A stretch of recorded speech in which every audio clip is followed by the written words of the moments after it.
गुरुर्ब्रह्मा गुरुर्विष्णु गुरुर्देवो महेश्वरा।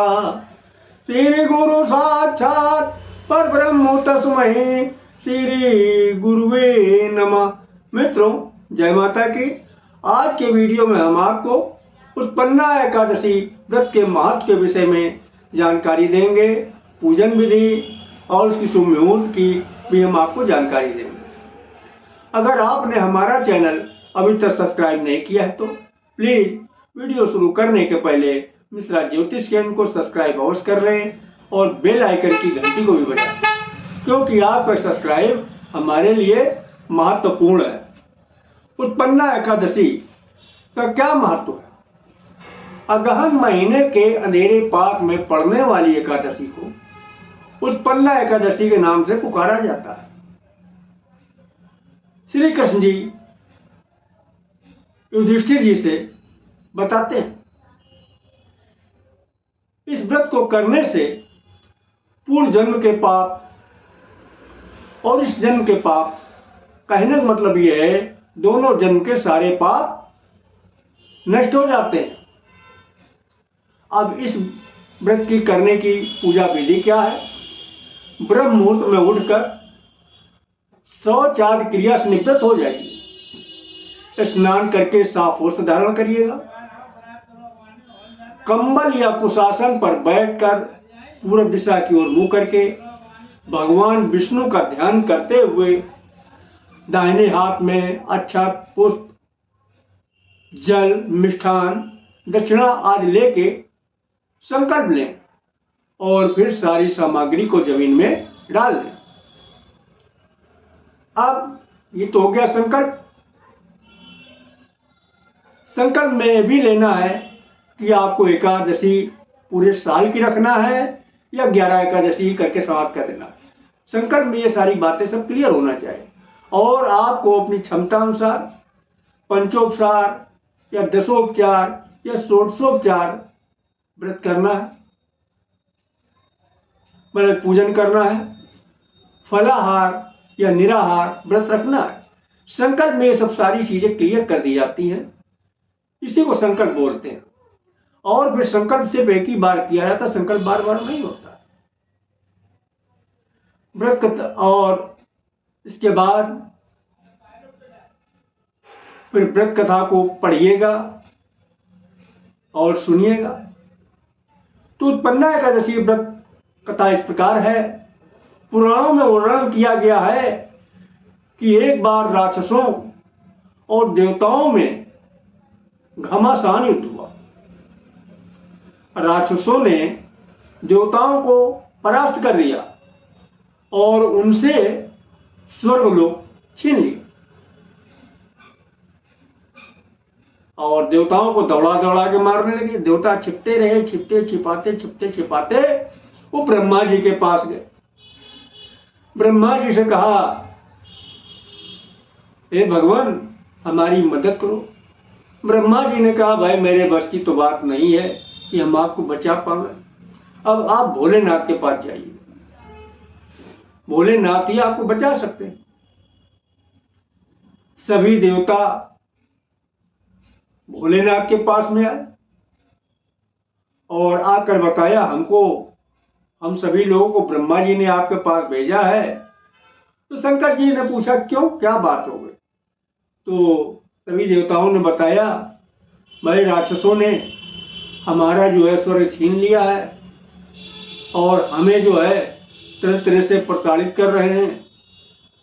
तो आप हमारी मदद कीजिए, हमको जो ब्रह्मा जी ने आपके पास भेजा है। शंकर जी ने उनकी बात ध्यान से सुनी और उन्होंने सलाह दिया कि आप जाइए श्री हरि विष्णु के पास, वो कोई रास्ता जरूर निकालेंगे। शंकर जी की बात को मानते हुए, शंकर जी के जो है आदेश को मानते हुए सारे देवतागण श्री विष्णु जी के पास में आए। विष्णु जी उस समय अपनी शेष शैया पर आराम कर रहे थे। सभी देवता मिलकर स्तुति करते रहे। जब उनकी निद्रा खुली, पूछा, भाई आप लोग एकदम से क्या मतलब ऐसे आने का, क्यों आए, क्या बात हो गई? तो सभी देवताओं ने दीन भावना से श्री विष्णु जी को बताया, हे भगवान, एक मुरा नाम का राक्षस है जो नाड़ी संघ का लड़का है, यानी नाड़ी संघ राक्षस का बेटा मुरा जो है बहुत पराक्रमी है, बहुत बलशाली है। उसने हम सबको परास्त कर दिया है और उसका डंका चारों तरफ तीनों लोक में बज रहा है। उसने हमारा जो है स्वर्ग भी छीन लिया और हमको कहीं रहने नहीं दे रहा। भगवान हमारी मदद कीजिए, हम कहाँ जाएं? आपके सिवा हमारी कोई मदद नहीं कर सकता। ये सारी बातें विष्णु हरि ने देवताओं की सुनी, बड़े ध्यान से सुनी, और बात सुनते सुनते विष्णु जी को क्रोध आ गया। विष्णु जी उसी समय मुरा से लड़ने के लिए सुसज्जित होकर चल दिए और दोनों लोगों का आमना सामना हुआ, मुरा का और विष्णु हरि का। हजारों साल तक घमासान युद्ध चला, मुरा में और विष्णु जी में। अचानक विष्णु जी गायब हो गए वहां से और जाकर एक गुफा में लेटकर आराम करने लगे। विष्णु जी आराम कर रहे थे और इधर मुरा जो है विष्णु जी का पीछा करते करते उस गुफा में पहुंच गया और विष्णु जी को सोते में मारने का प्रयास किया। इसी बीच हरि विष्णु के शरीर से तेज से एक कन्या प्रकट हुई और उस कन्या ने मुरा को युद्ध के लिए ललकारा और उस कन्या में और मुरा में घमासान युद्ध हुआ सैकड़ों साल तक। अंततः गत्वा मुरा मारा गया। मुरा के मरते ही विष्णु भगवान की निद्रा छूटी। उन्होंने पूछा, तुम कौन हो? तो उस कन्या ने बताया, हे विष्णु हरि, मैं आपका ही अंश हूं, आपके अंश से ही पैदा हुई हूं और ये पापी मुरा आपको मारना चाहता था और इसको मैंने समाप्त कर दिया है। अभी हमेशा हमेशा के लिए समाप्त हो गया है। तब सभी देवता प्रसन्न हुए, विष्णु हरि भी प्रसन्न हुए। उन्होंने आशीर्वाद दिया, जाओ आज से तुम अगहन महीने के अंधेर पाद में पड़ने वाली एकादशी को उत्पन्ना एकादशी के नाम से पूजी जाओगी।